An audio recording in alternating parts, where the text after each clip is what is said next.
Mais uma vez estamos aqui reunidos para mais um encontro com Joana de Ângeles, continuando o estudo do ser consciente. E é com muito prazer que a gente vai voltando devagar e se acostumando com essa questão virtual, que para mim ainda é muito difícil, porque a gente está muito acostumado com as nossas aulas presenciais, que são sempre uma festa.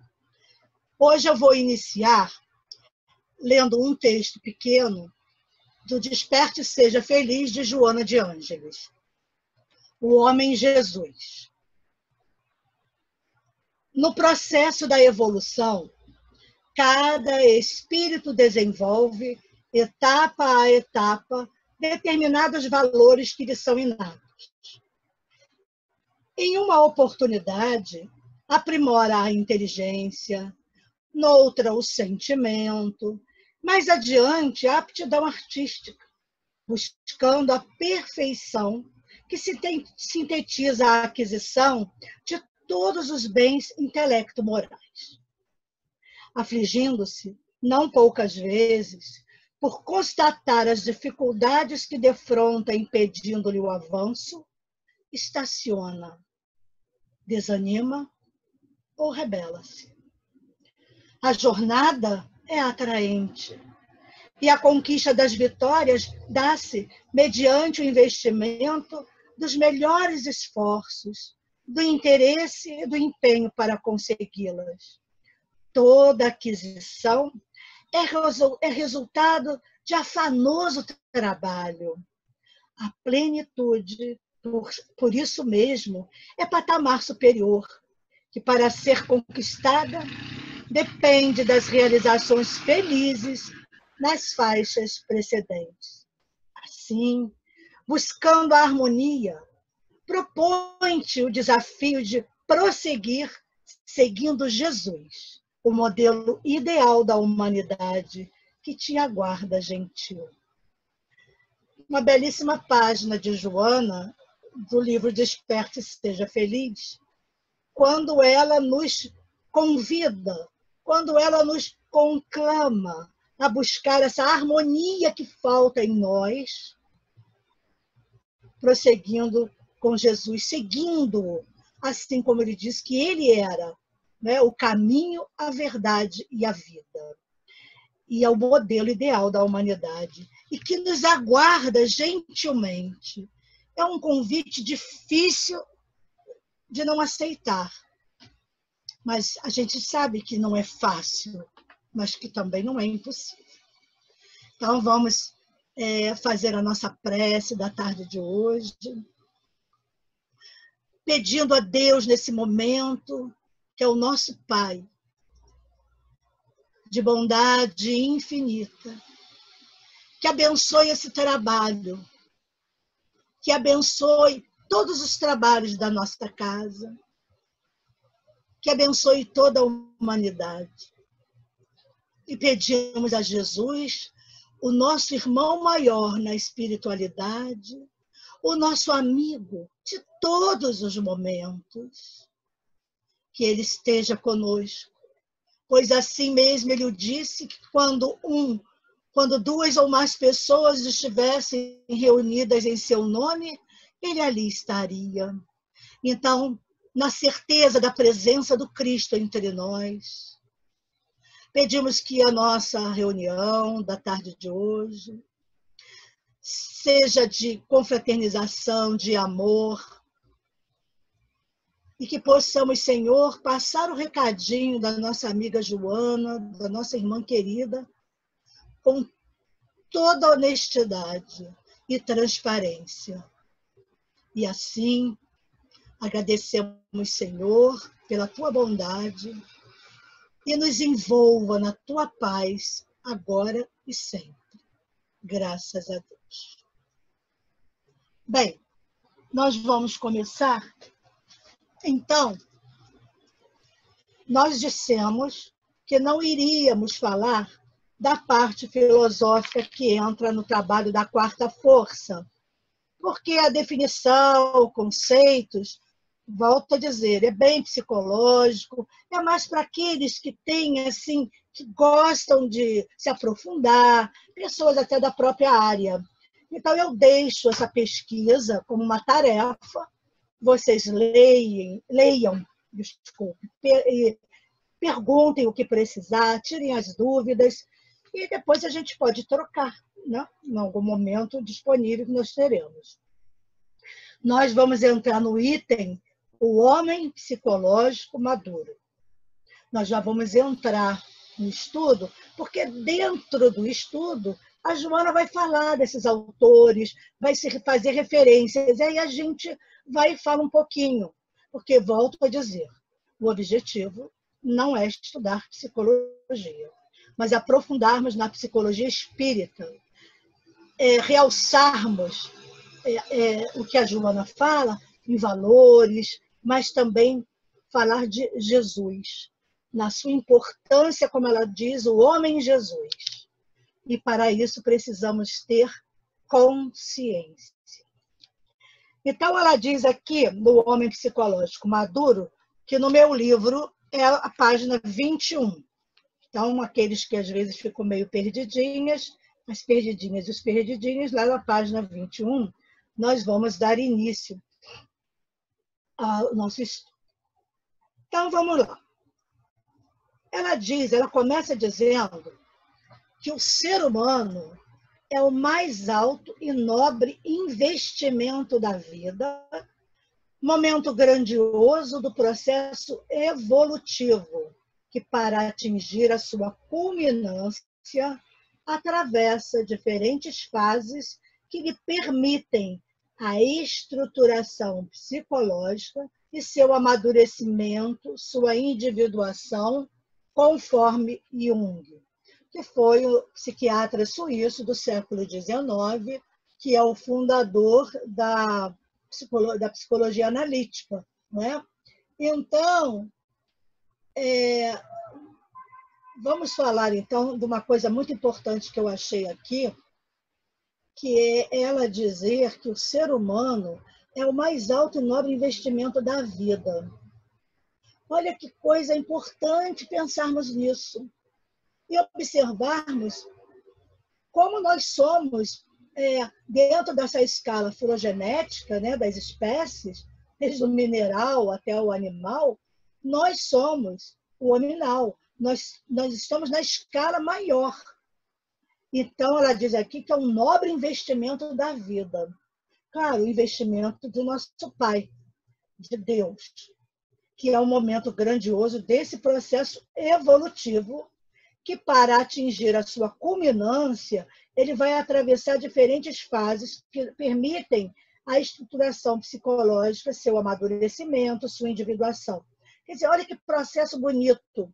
Nós chegaremos a esse grandioso processo evolutivo após o nosso amadurecimento da estruturação psicológica e da individuação. Então, vamos falar um pouquinho do que seria essa individuação. Jung, esse termo individuação, vai remeter a um processo através do qual o ser humano se torna realmente um indivíduo, ou seja, ele se transforma em uma unidade, indivisível, se tornando uma totalidade. É um dos conceitos mais importantes de Jung. O processo de individuação é considerado esse conceito central da psicologia junguiana, pois é um processo de realização do si mesmo, do self. Então, essa individuação é quando nós nos tornamos, sabemos que nós somos eu no meio do todo. Eu descubro, eu vou me individuando, vamos dizer assim, estou inventando esse nome, mas para não confundir com individualização. Se a individuação ocorre, segundo Joana, a vida toda, porque é um complexo de questões, de estruturações que nos faz crescendo aos poucos. Então, não é fácil esse processo de individuação, não. Ele é um processo bem delicado e é um processo doloroso também. Por quê? Lembra a criança? Quando a criança, o bebê, como é que é o bebê? O bebê, ele se vê como centro de tudo, do universo. Então, ele confunde o abajur, a cadeira, as pessoas. É uma coisa só. Não existe para o bebê a questão dele ser individual, dele ser separado, que ele não é um abajur, que ele não é uma cadeira. Então, é muito engraçado que nós já demos isso num livro lá para frente. E nós vamos voltar a ele no dia que conseguirmos, né, chegar, quem sabe, outra vez, presencialmente, se Deus quiser. Então, esse conceito de individuação é um processo em que uma pessoa se torna um indivíduo, uma unidade ou um todo separado e indivisível. Quando a criança começa a perceber que ela não é um chapéu, que ela não é um abajur, que ela é ela. Então, só para simplificar, eu vou dar a vocês o que foi para mim, que eu volto a dizer. Eu não tenho formação junguiana. Eu estudo Jung há 17 anos com Joana de Ângeles, mas eu não tenho a formação acadêmica de junguiana. Então, eu até hoje, já pela 4ª vez estudando esse livro, continuo tendo muitas dificuldades. Mas, no meio dessas pesquisas de muitos anos, eu encontrei uma definição de individuação sensacional, que a turma que está comigo há muitos anos já conhece e achou muito simples entender. Foi assim, muito belo a comparação do analista, quando ele quis nos mostrar didaticamente o que é o processo de individuação.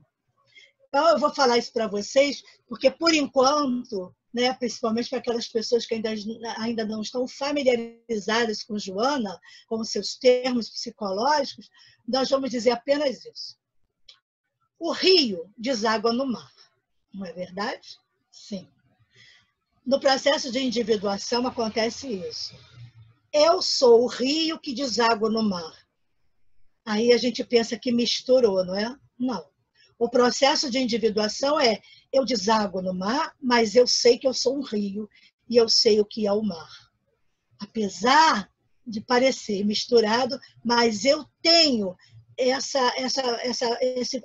percepção minha de que eu não sou o mar só porque eu estou no mar. É muito legal isso. Então, pensa só nisso. O rio deságua no mar. Só que o rio continua sendo rio e o mar continua sendo mar. Ele não se transforma em rio, nem o rio se transforma em mar. Bom, para mim, eu encerro um pouquinho esse trabalho da individuação, para depois a gente se aprofundar mais em outras sequências que a Joana vai nos falando. Então, ela diz aqui que ao atingir a idade adulta, nós devemos estar em condições de viver o que as nossas responsabilidades e os desafios existenciais. É comum, no entanto, perceber-se que o desenvolvimento fisiológico raramente faz se acompanhar do seu correspondente emocional, o que se transforma em conflito quando um aspecto não é identificado com o outro.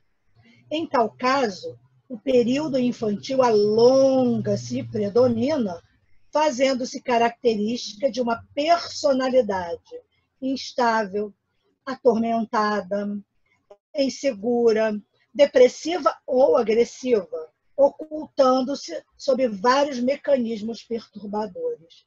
Esses mecanismos perturbadores justamente estão aí, na instabilidade, nos tormentos, na insegurança e etc. Quando ela diz que esse desenvolvimento raramente se faz acompanhado do seu correspondente emocional, ela quer dizer o que com isso? O que a psicologia diz disso? Que muitas vezes, a maioria, nós não crescemos junto com o emocional. Ou não amadurecemos o suficiente numa idade adulta e temos comportamentos infantis, comportamentos que não combinam com a nossa idade cronológica de adulto. Então, se uma pessoa de 30 anos se comporta como uma criança mimada de 5, esse componente emocional, ela não cresceu, não acompanhou. Aí eu vou fazer aqui um adendo pela experiência, né? Também, é que, por isso, ela mesma diz que temos que procurar, muitas vezes, um profissional da área. Quer dizer, seja um psicólogo, um psicanalista, às vezes até um psiquiatra. A gente já até falou nisso na introdução. Mas por quê? Precisamos ajudar a criança que não cresceu para que ela se torne um adulto saudável. E essa criança que não cresce saudavelmente, existem muitos aspectos psicológicos da forma como se educa o jovem, né? A criança e o jovem. Então, ela diz que o seu processo de amadurecimento psicológico, portanto, pode ser comparado a uma larga gestação cujo parto doloroso propicia especial planificação. Então, é um processo doloroso, é um processo sofrido, por isso a ajuda profissional faz tanto bem quando nós mesmos não conseguimos fazer esse trabalho, porque é preciso. Por que a Joana se preocupou tanto com esses processos? A Joana, ela faz parte dos espíritos que compuseram o Livro dos Espíritos, as obras básicas, o Evangelho, por exemplo.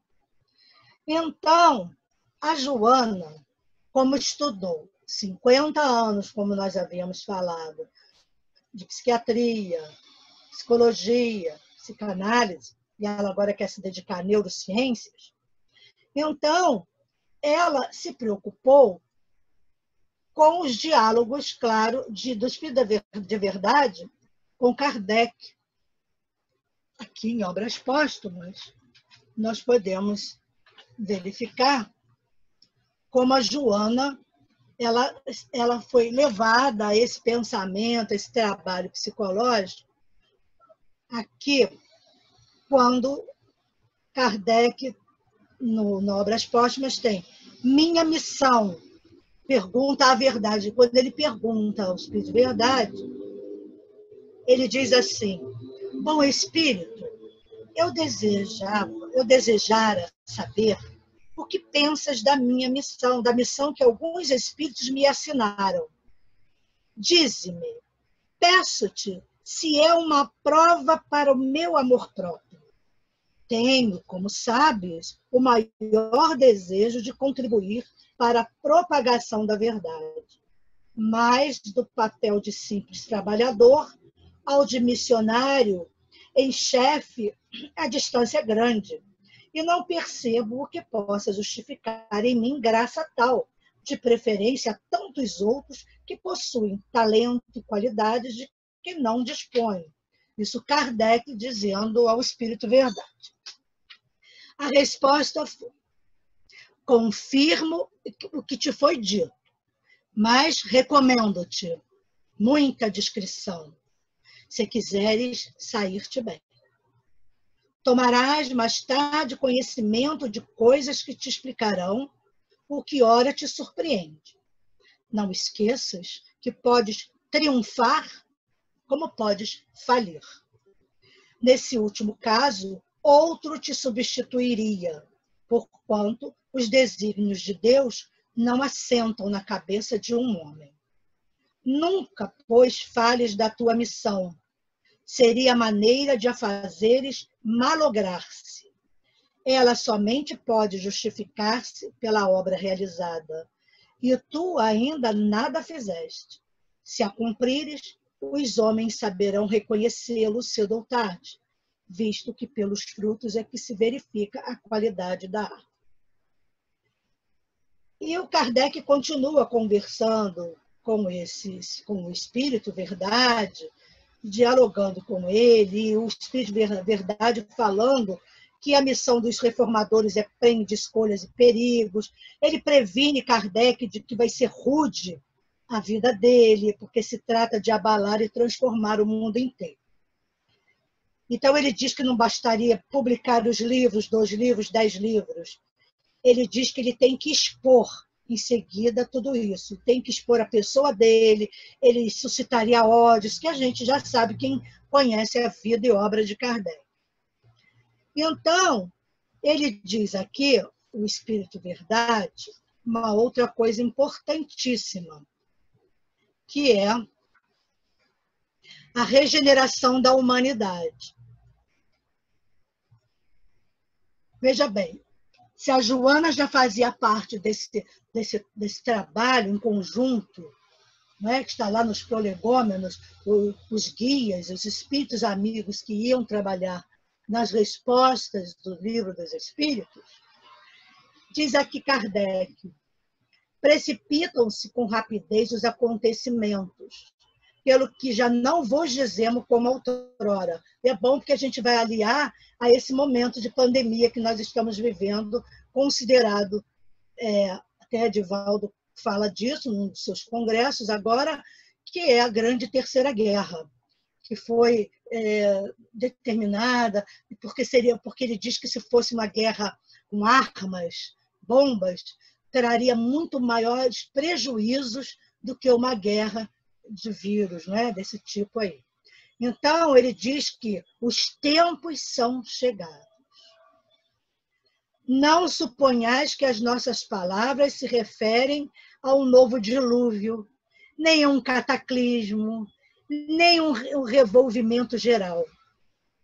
Revoluções parciais do globo se hão produzido em todas as épocas e ainda se produzem porque decorrem da sua constituição, mas não representam os sinais dos tempos. Entretanto, tudo o que está predito no Evangelho tem de cumprir-se. E neste momento se cumpre, conforme o reconhecereis mais tarde. Não tomeis, porém, os sinais anunciados, senão como figuras que precisam ser compreendidas, segundo o Espírito e não segundo a letra. Todas as Escrituras encerram grandes verdades sob o véu da alegoria, e por se terem apegado à letra é que os comentadores se transviaram. Faltou-lhes a chave para lhes compreenderem o verdadeiro sentido. E essa chave está nas descobertas da ciência e nas leis do mundo invisível que o Espiritismo vem revelar. Já visto aqui o que Kardec fala, né? que o Espírito aqui fala, dizendo exatamente isso, que estará a chave nas descobertas da ciência e nas leis do mundo invisível. Daqui em diante, com o auxílio desses novos conhecimentos, o que era obscuro se tornará claro e inteligível. Ele diz que tudo segue a ordem natural das coisas e as leis imutáveis de Deus não serão subvertidas. Não vereis milagres, nem prodígios, nem fatos sobrenaturais no sentido vulgarmente dado a essas palavras. Não olheis para o céu em busca dos sinais precursores, porquanto nenhum vereis, e os que vou-los anunciarem estarão a enganar-vos. Olhai em torno de vós entre os homens, aí é que os descobrireis. Não sentis que como vento sopra sobre a terra e agita todos os espíritos? O mundo se acha na expectativa e como que presa de um vago pressentimento de que a tempestade se aproxima. Nossa, atualíssima, não é? Essas previsões que Kardec fala aqui são atualíssimas. Não acrediteis, porém, no fim do mundo material. A Terra tem progredido desde a sua transformação. Tem ainda que progredir e não ser destruída. Olha a diferença. Progredir não é destruir, por isso não foi escolhido as bombas, as armas para a Terceira Grande Guerra. A humanidade, entretanto, chegou a um dos períodos de sua transformação e o mundo terreno vai elevar-se na hierarquia dos mundos. O que se prepara não é, pois, um fim do mundo material, mas o fim do mundo moral. Prestem bem atenção. É o velho mundo, o mundo dos preconceitos, do orgulho, do egoísmo e do fanatismo que se esboroa. Cada dia leva consigo alguns destroços. Tudo dele acabará com a geração que se vai e a geração nova erguerá o novo edifício que as gerações seguintes consolidarão e complementarão. Isso é muito pertinente, porque foi nisso que a Joana se baseou nas obras dela de psicologia. De mundo de expiação, a Terra se mudará um dia em mundo ditoso, e habitá-lo será uma recompensa em vez de ser uma punição. O reinado do bem sucederá ao reinado do mal. E então ele continua dizendo que a Terra não será transformada por um cataclismo que aniquile de súbito uma geração. A atual desaparecerá gradualmente. E não é o que está acontecendo quando pessoas vão desencarnando, milhares e milhares de pessoas agora com esse vírus. Ele diz que a nova geração lhe sucederá do mesmo modo, sem que haja mudança na ordem natural das coisas. Tudo, pois, exteriormente se passará como de costume, com uma única diferença, embora capital, a de que uma parte dos espíritos que nela encarnavam não mais encarnarão. Não tem a separação do joio do trigo? Em cada criança que nasça, em lugar de um espírito atrasado e propenso ao bem, trata-se, portanto, muito menos de uma nova geração corporal do que de uma nova geração de espíritos. Assim, desapontados ficarão os que contem que a transformação resulte de efeitos sobrenaturais e maravilhosos. A época atual é da transição. E o que se vem falando sobre transição planetária? Os elementos das duas gerações se confundem, colocados no ponto intermédio. Assistis a partida de uma e a chegada de outra, e cada uma já se assinala no mundo pelos caracteres que lhe são próprios. Veja que parece que ele escreveu isso. Isso foi escrito agora, gente? Impressionante isso. E as duas gerações que sucedem uma à outra têm ideias e modos de ver inteiramente opostos. A gente está percebendo isso no nascimento dessa nova geração. As crianças são assustadoramente inteligentes, capazes, pela natureza das disposições morais, porém, sobretudo pelas disposições intuitivas e inatas, torna-se fácil distinguir a qual das duas pertence cada indivíduo. Tendo de fundar a era do progresso moral, a nova geração se distingue por uma inteligência e uma razão em geral, precoce, juntas ao sentimento inato do bem e das crenças espiritualistas, o que é sinal indubitável de certo grau de adiantamento anterior.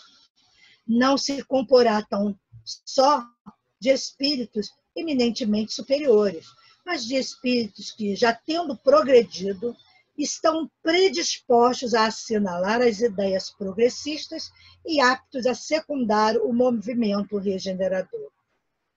Então, veja bem, tem mais coisas maravilhosas aqui, que eu espero que todos leiam agora, correndo, obras póstumas. Ele diz que, com referência a essa imigração de espíritos, ninguém pretenda que todos os espíritos retardatários serão expulsos da Terra e relegados para mundos inferiores. Muitos, ao contrário, aí hão de voltar, porque muitos cederão ao império das circunstâncias e do exemplo. Neles, a casca está mais estragada do que o cerne. Uma vez, graças a Deus. Se o cerne não está tão estragado, dá para recuperar. Vamos reciclar. Então, ele diz mais uma vez, subtraídos à influência da matéria e dos prejuízos do mundo corporal, eles, em sua maioria, verão as coisas de maneira inteiramente diversa da que as viam quando vivos, conforme os numerosos casos que já tendes apreciado. Para isso, terão a ajudá-los espíritos bons, que por eles se interessam e que se esforçam por esclarecê-los e por lhes mostrar que errado era o caminho que trilhavam. Pelas vossas preces e exortações, podeis contribuir muito para que se melhorem, porque há perpétua solidariedade entre os mortos e os vivos. Então, orar, essas campanhas de oração, de meditação, já estarão fazendo esse efeito que está sendo falado aqui em Obras Póstumas. E ele diz que, ele fala também do alto índice de suicídios que haverão, não é? Porque ele estava falando ainda de um futuro, dessa questão das calamidades, desses flagelos morais. Esse é o advento, isso vai apressar o advento da era de renovação. Aí se dá a proposta de Joana. A proposta de Joana se dá exatamente aqui. E como se não se operasse com bastante rapidez, veja bem, a destruição, os suicídios se multiplicarão em proporções inauditas, até entre as crianças. Eu quero saber se alguém pode me dizer, se não está vendo isso, se não estamos num momento delicadíssimo da nossa terra, até crianças se suicidando. E ele diz mais, a loucura jamais terá atingido tão grande quantidade de homens que antes mesmo de morrerem estarão riscados do número dos vivos. São esses os verdadeiros sinais dos tempos, e tudo isso se cumprirá pelo encadeamento das circunstâncias, como já o dissemos, sem que haja a mais ligeira derrogação das leis da natureza. E através da escura nuvem que vos envolve, e em cujo seio ronca a tempestade, já podeis ver despontando os primeiros raios da era nova. Ele vai falar da fraternidade, que vai lançar seus fundamentos, e aí vai dizer da extinção do fanatismo, a intolerância vai perder terreno. Desculpem. Gente, isso aqui é a prova cabal de que Kardec se interessou por todos esses pontos nesse trabalho. E que os espíritos já se preocupavam com tudo isso que está a acontecer. Então, nada foi por acaso. Nós fomos avisados e simplesmente não demos bola nem demos atenção. E agora, realmente, ficamos com muito medo. As ansiedades voltaram muito fortes, síndrome do pânico. Eu estou atendendo online, então eu vejo clientes que andaram para trás no seu tratamento, nos seus conflitos, justamente por isso, porque estão apavoradas, não querem mais sair de casa, diz que enquanto não tiver vacina, realmente, mesmo que abra o isolamento social, como nos outros países, teremos que ter todo cuidado com a higiene, com tudo, como estamos tendo agora, porque isso não vai passar tão cedo. Parece que as previsões são até 2022. Então, não sei. Tá? Então, vamos lá pesquisar, estudar. É um momento muito sério da humanidade. Então, quando a Joana fala desse processo de amadurecimento, que pode ser comparado a uma larga gestação, cujo parto doloroso vai propiciar a plenificação do homem, justamente está aí. Está na natureza sendo destruída, está nos governos, nos desgovernos, estão nas pessoas, intolerância, ódios. E o Brasil tem uma grande responsabilidade. Ele foi escolhido pelo Cristo, onde aqui iríamos abrigar todos os exilados. O que acontece? Quando os que foram convidados, segundo Ismael, não aceitaram que Jesus queria povoar com gente melhor, o que aconteceu? Cristo disse, então vá a todos os lugares e pega todo mundo, traz todo mundo. Pode ser bom, mal, vai trazendo. E nós nos transformamos num grande hospital. Eu até complemento, um grande hospital psiquiátrico. Isso é minha fala, não de Ismael, não de Jesus. Mas num grande hospital, porque nós estamos aqui em tratamento. Porque a pandemia é moral.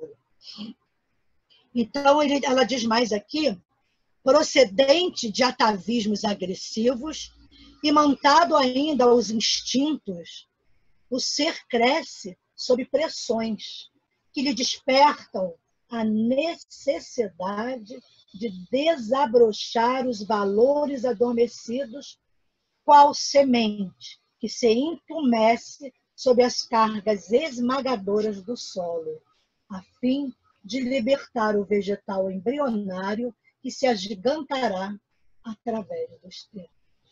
Então, nós somos essa semente que crescemos sob as pressões que são despertadas da necessidade de desabrochar o quê? Os valores adormecidos. Porque nós, nesse período que estamos, já temos muitos valores, já trouxemos muitos valores, mas que estão adormecidos. Precisamos despertar, porque nós temos aqui, hoje, nas nossas reencarnações, um comportamento repetitivo. Repetindo padrões de comportamento, de crenças limitantes, que vão sendo asseguradas, que vão sendo repisadas pelo processo educacional, faz-nos ainda nos mantermos lá nesses padrões que são repetidos, que são limitantes e que nos trazem grande obstáculo para a nossa evolução. E isso não é bom. Ela diz que fatores compressivos e difíceis de serem liberados pelos processos castradores do ambiente quase sempre contribuem para que se prolongue a sua imaturidade psicológica. Os processos de educação, de governos, de formas de pensar, de religiões, faz com que aconteça realmente isso. Contribui para se prolongar a nossa imaturidade psicológica. Custamos a crescer, custamos a amadurecer. Eu penso que hoje nós somos frutas de vez, como chamam, né? Não está madura, nem tá verde demais. Está querendo amadurecer. Acho que nós estamos nessa fase. Eu penso assim. Aí, do ponto de vista tradicional, apresentam-se os fatores hereditários, os psicossociais, os econômicos, que colaboram positiva ou negativamente para o desenvolvimento psicológico, quase sempre contribuindo para a preservação do estado de maturidade. Então, vamos vendo quanto influencia no nosso despertar, na nossa planificação, essa questão dos fenômenos hereditários, psicossociais, econômicos, que colaboram tanto positiva como negativamente. Então, graças à sua constituição emocional e orgânica na vida infantil, o ser é egocêntrico, qual animal que não discerne, acreditando que tudo gira em torno do seu universo, tornando-se, em consequência, impiedoso por ser destituído de afetividade ainda não desenvolvida, que o propele à liberdade excessiva e aos estados caprichosos de comportamento. Aí a gente lembra de como é importante a evangelização infantil. O mais novo projeto de evangelização infantil é o projeto de evangelização de bebês. Já está sendo colocado em prática. Eu não conheço o projeto pessoalmente, mas sei, por exemplo, que o trabalho do Lar Fabiano de Cristo já está nesse segmento, desde que já tem mais de 2 anos. Isso, eu já estava aposentada do lar, mas participando das reuniões mediúnicas, e já havia essa pesquisa com a nossa querida Zita Flora e com a Carlinha Gemal, desse trabalho, porque isso vem do CERJ, da Federação, trabalho maravilhoso, Angela Belu, trabalhando com essa questão da evangelização dos bebês. Por quê? Veja bem, nós sendo pressionados, né? A semente sendo pressionada, e estamos sobre os fatores hereditários, psicossociais, econômicos, vai depender de como é tudo isso para que a gente tenha uma vida mais saudável espiritualmente falando. Passado esse primeiro período, ele faz-se ególatra, acumulando tudo e apenas pensando em si, em fatigante esforço de completar-se, isolando-se socialmente dos demais ou considerando as outras pessoas como descartáveis, cujo valor acaba quando desaparece a utilidade de imediato, ignorando-as, desprezando-as. Então, veja bem, esse é um primeiro período que ela diz aqui, que vamos acumulando tudo e apenas pensando em nós. A criança, eu até coloquei aqui para não esquecer, que ela é estimulada a inflar o ego. O ego vem em primeiro lugar, porque a criança é criada para a competitividade, para ser a melhor, para ganhar presentes em toda ação que moral que ela fizer por obrigação, porque tem que ser obrigação sermos melhores, ela ganha presentes por ela ser melhor na escola, nos esportes, seja onde for. Então a gente cria um serzinho inflado, egocêntrico. Em sucessão, apresenta-se introvertido, olha aí, egoísta, possuindo sem repartir, detentor de coisa e não de paz pessoal. Por isso, os suicídios infantis. A imaturidade se expressa através da preservação dos conflitos, graças aos quais muda de comportamento sem liberar-se da injunção causal, quer dizer, da imposição, da ordem, das regras, da exigência, que são a frustração, o desconforto moral, a presença da infância. E mesmo quando se apresenta completado, as suas reações prosseguem infantis, destituídas de sensibilidade, no tormento de metas sem significado, de sentimentos altos, de nível de compaixão, de altruísmo. Ela cresce altamente ególatra, voltada para ela. Então, ela continua dizendo, para ele, o sentido da vida permanece adstrito ao círculo estreito da aquisição de coisas e à sujeição de outras pessoas aos seus caprichos, tornando-se ditador impiedoso, facínora, cruel, implacável juiz. Proporciona-lhe prazer mórbido, a dependência das massas e dos indivíduos, particularmente fruindo de maneira sadomasoquista do prazer na dor própria ou alheia, desenvolvendo a degenerescência afetiva até o naufrágio fatal. Que sadomasoquismo é esse? O prazer na dor própria. O sadismo, aliás, ele é aquela pessoa, ela é sádica quando ela é... Não, perdão, troca. O masoquista é aquele que goza no prazer da sua própria dor. Ele precisa sentir dor para aliviar o seu grande sofrimento interno, sua grande dor moral, sua grande dor inexplicável, e ele então goza no prazer da dor própria. Ou alheia, às vezes ele também gosta de ver maltrato. Agora, já o sadismo, ele é aquele que tem prazer na dor do outro. Ele goza na dor alheia. Ele sente prazer porque a dele é tão grande que ele também precisa da dor do outro para compensar a sua.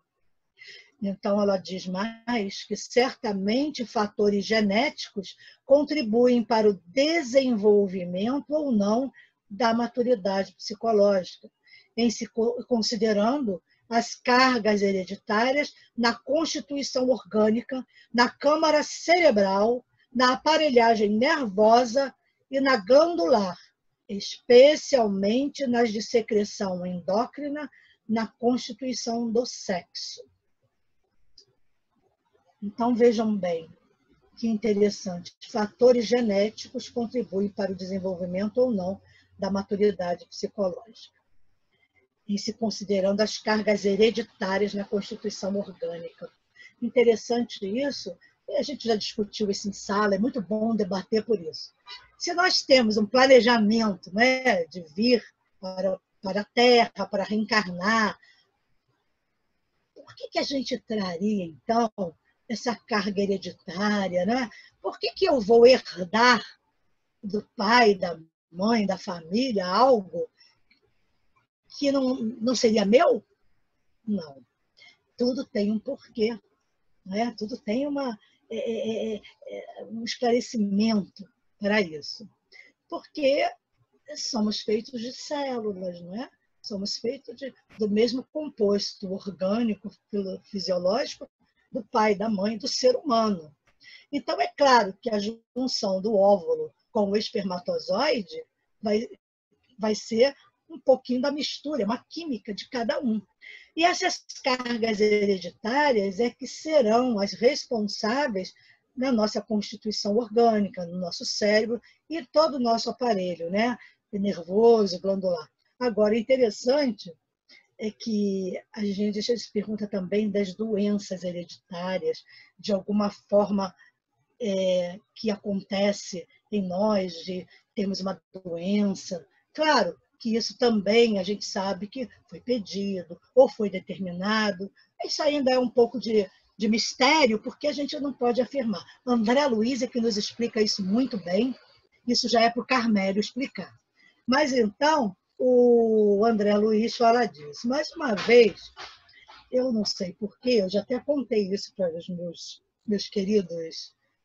Eu resolvi fazer um curso rápido, condensado de farmácia. Não entendo nada. Mas a única coisa boa que foi para mim fazer esse curso foi, e eu nem passei na prova, porque eu não sabia nada, nem acabei, mas a única coisa boa que foi para mim estudar isso foi quando eles mostram o DNA, que é tudo assim, a gente vê nos vídeos, né? Muito legal, os desenhinhos, e fica muito didático. Aí a gente vê naquela forma do DNA dentro da célula, na hora que ela está se recriando, sei lá, fazendo aquele trabalho todo, ela dá uma descompensada, como se fosse assim, pum, mas ali entrou o código genético errado? Não. Mas aí vem as questões hereditárias ou as questões de síndrome de Down e outras doenças mais. Mas essa questão da hereditariedade, o segredo está aí. Pelo menos isso deu para eu entender um pouco, mas ainda muito longe de ter esse conhecimento. Mas, pelo menos, me explica muito. Me dá, assim, um entendimento pequeno, mas melhor do que o nada, é saber de considerar essas cargas hereditárias, não é, que nós trazemos. Então, ela fala aqui, ela vai falar agora, porque essa lição, gente, ela é muito grande. E eu vou dividi-la, como a gente faz na turma. Vou falar mais um pouquinho e vou encerrar para não ficar cansativo. E o nosso objetivo não é correr para acabar. Nós estamos estudando, Joana, digerindo esse conhecimento tão delicado e tão bonito que Joana nos traz, para entendermos esse momento atual da grande transição planetária. E a Joana faz isso como ninguém. Então, ela vai falar que não podemos ignorar a preponderância do modelo organizador biológico, MOP, ou perispírito, responsável pela harmonização dos implementos de que o espírito se irá utilizar para o seu processo evolutivo no corpo transitório, que é o nosso perispírito. A gente não pode deixar de lembrar do nosso querido Hernani Guimarães Andrade, que fala disso muito bem, a evolução no livro dele sobre MOB, sobre os conceitos que ele traz, a evolução anímica de Gabriel Delany, o livro dos médios no item 74, e também no livro Roteiro de Emmanuel, ele fala sobre perispírito. Então, vamos tratar de pesquisar, porque eu também não vou explicar profundamente a teoria do perispírito, como se dá, por quê? Porque temos esses estudos na casa e também vocês precisam pesquisar, assim como eu sempre pesquisei. Tá? Então, a gente vai pensar que o perispírito é importantíssimo nesse o modelo organizador biológico, que é aquele o que o Kardec diz, não é? Que envolve o nosso espírito, mas que forma o nosso corpo, porque ele é plástico, ele é poroso, ele tem umas qualidades.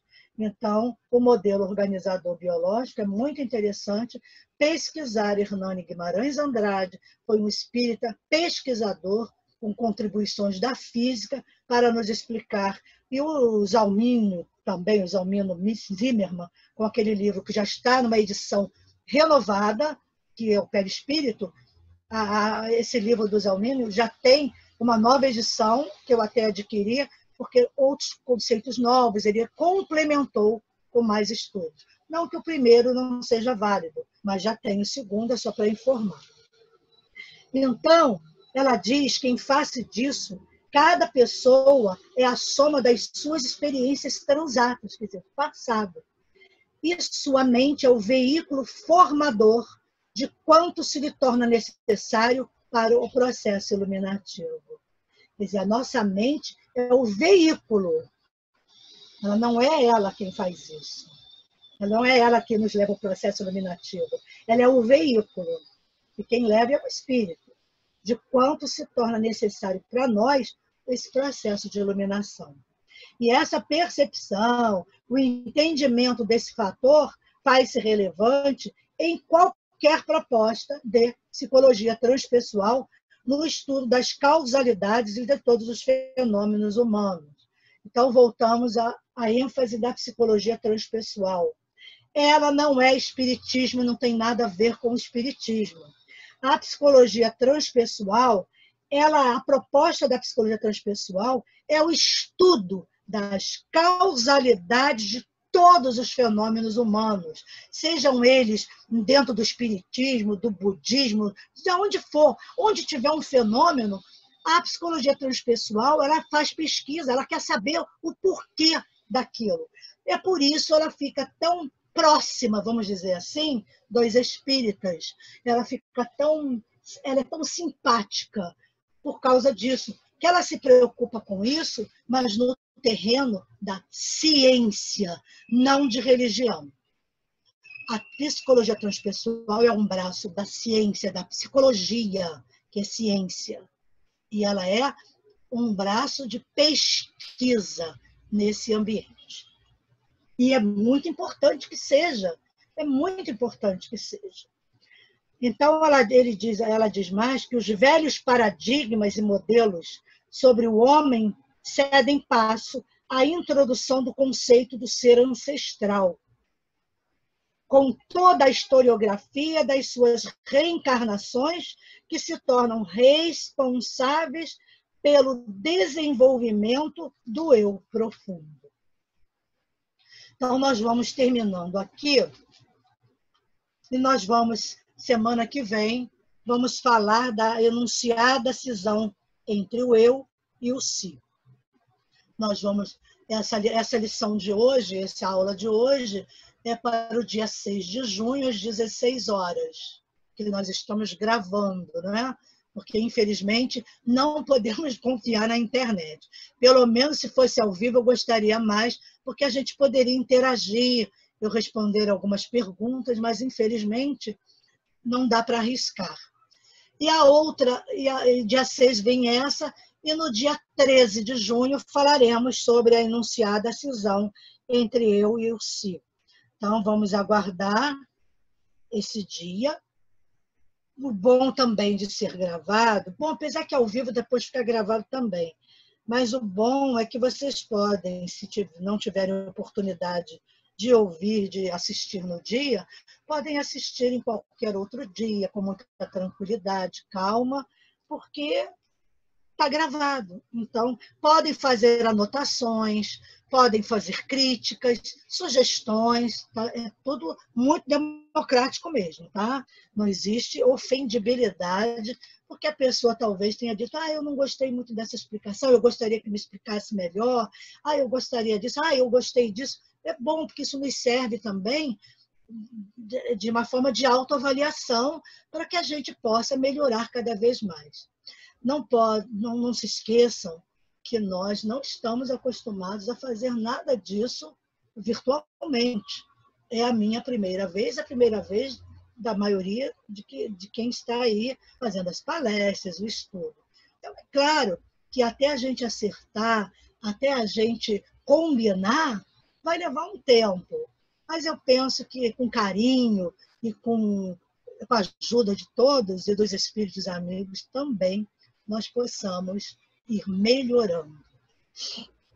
Então, vamos nos preparar para o final da nossa reunião de hoje, fazendo aquela nossa visualização de cura que sempre fazemos nas nossas aulas e que faz tão bem a todos nós.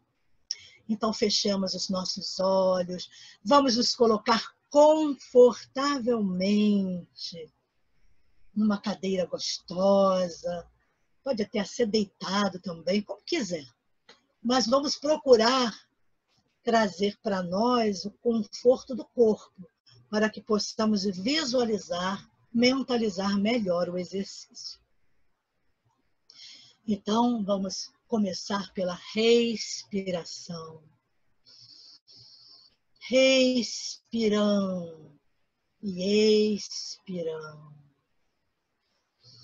Inspirando paz, harmonia, amor, oxigênio. Expirando gás carbônico e todas as toxinas que ficam presas lá dentro de nós. Respirando, trazendo para nós um clima de renovação, trabalhando as nossas células dos pulmões, abrindo-as para uma respiração saudável, cheia de energias positivas. Respirando calmamente, tranquilamente, aquietando a mente, aquietando o corpo, aquietando o espírito. Nesse momento, vamos imaginar aquele passe gostoso espiritual. Vamos visualizar esses nossos amigos franciscanos queridos, trabalhadores anônimos da espiritualidade, que vêm na falange de Francisco de Assis, de Joana de Ângeles, trazer para cada um de nós o bálsamo refrescante, o bálsamo curativo para todos os nossos problemas espirituais, de saúde física, mental. Vamos imaginar, nesse momento, esses queridos amigos socorristas do espaço em nossa frente. Imaginemos um lindo franciscano, envolto de amor e paz, derramando sobre nossas cabeças esse bálsamo gostoso, que vai descendo sobre nós saudavelmente, limpando, oxigenando, trazendo a cura e a paz.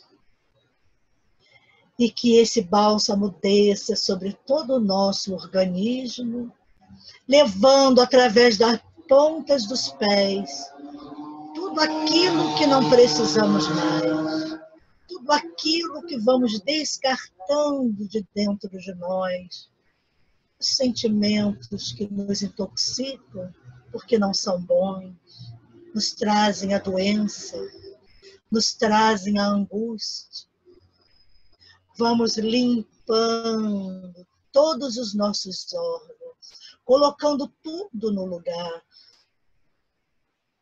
E assim, totalmente envolvidos por esse bálsamo de luz, vamos pensar em nossos lares, que sejam também balsamizados, envolvidos nessa luz, nesse bálsamo de paz e de amor, onde possam ir limpando os nossos ambientes de casa, abençoando os nossos alimentos, as águas, os animais, as plantas, envolvendo nossas casas, nossos bairros, nossa cidade, envolvendo o nosso país, um bálsamo de luz e de paz, pedindo por todos esses governantes e responsáveis